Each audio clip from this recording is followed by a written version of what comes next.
We talked before the game about how the Grizzlies have strengths and how they could take advantage of areas that you guys are still working on. Is it disheartening? What word would you use that they had such a pronounced difference in terms of rebounding in other areas? Yeah, I mean, we addressed it before the game. We know that's something that we have to face every single day as a team. You know, I think it's twofold. You know, we're a defensive team, believe it or not. Like it or not, we win with our defense. And, you know, the defense struggles when you give them, you know, it appears it's the defense. But when you don't make shots and you give them 24 offensive rebounds, they have a shot discrepancy of 20-ish, give or take, depending on some free throws. You know, that puts a lot of pressure on your defense. And, you know, we know that can be an Achilles heel for us. And we're not a serious team until we address it. And, you know, it was another lesson for us tonight. And hopefully this gives us more ammo to go and address this going forward.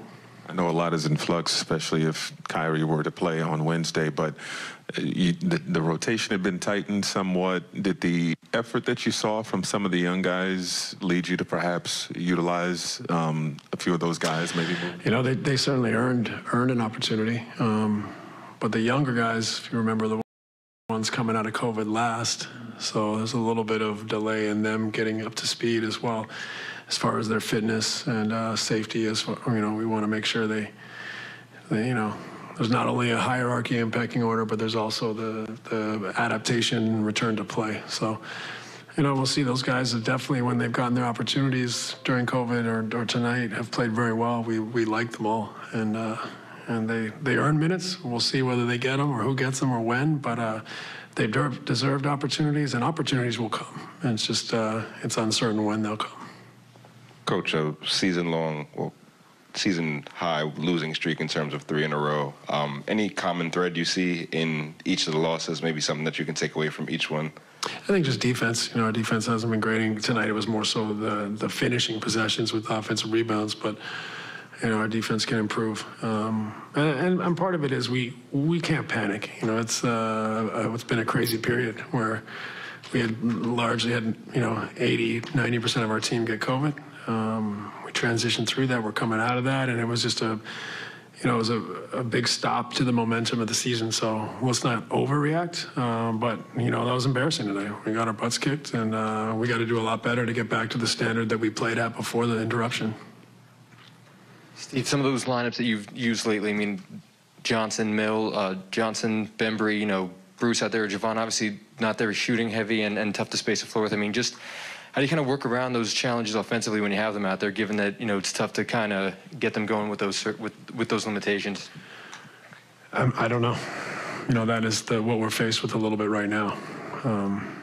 You know, and I think the wish would be that if we are going to go with some of those lineups, we got to rebound better, have less mistakes defensively. But, you know, I still want to stay positive with those guys and recognize that, you know, as we go here, we're going to get more bodies in the mix. That will be less of a, you know, a picture of our team. When you have Kyrie, Joe Harris, you know, we have more options as far as spacing the floor and stuff. So it's not always going to be that way. You know, it poses its challenges, but we got to also present some challenges for the other team when we have that lineup out there with our activity and defense and toughness.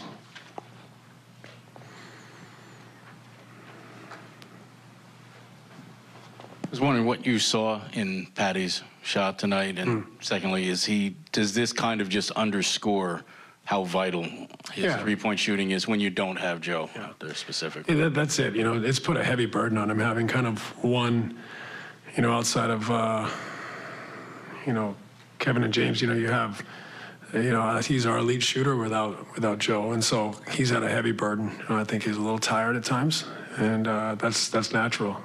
He's allowed to have off nights, but he's also, I think, on top of the, you know, the off nights that everyone has, he's played a lot of minutes and had a lot of responsibility. So, you know, maybe that's caught up with us a little bit here, but that's just something that we got to weather. You know, everyone's going through something, and it's a matter of us finding solutions and weathering the storm. And when we get some bodies back, you know, things will look up. But until then, what can we do to combat that? So we always got to look challenges in the face and find solutions.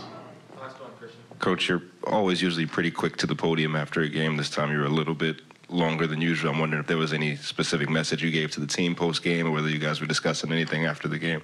No, just normal post-game talk. I mean, we know how it feels to get beat up like that, and we stay positive, we stay resolute, we'll find solutions, and the message is the same. We're a team that's looking to grow throughout the season. And you have little blips on the radar like this. We can't let it get us down or knock us back as far as our mentality of improvement and growth. Thanks, guys.